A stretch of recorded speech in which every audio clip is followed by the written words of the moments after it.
பிள்ளையார் ஞானசம்பந்த பிள்ளையாரை கரையில இருந்து விட்டால் குளத்துக்குள்ள இறங்க போறார். இருந்தாலும் மனதிற்குள்ளே வருத்தம். குழந்தை எப்படி விட்டுட்டு போறது, குழந்தை தண்ணியில இறங்கிச்சுன்னா என்ன பண்றது, எல்லாரும் கூட அவருக்கு ஒரு வருத்தம் இருக்கும் இல்லையா? அப்பொழுது மேல இருக்கின்ற இறைவனை வேண்டினார்.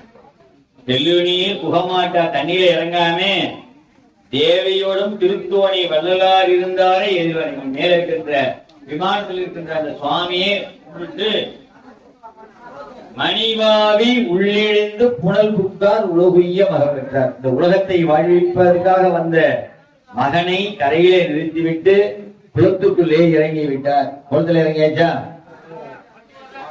நீராடி தருப்பித்து. இப்ப குளத்துல நீராடுவது பெருசு இல்ல. நான் வேணா குளிச்சுட்டு மேல சோப்பு போட்டுட்டு பாதி நனைஞ்சு நனையாம எழுந்திரிச்சு வந்துருவோம்.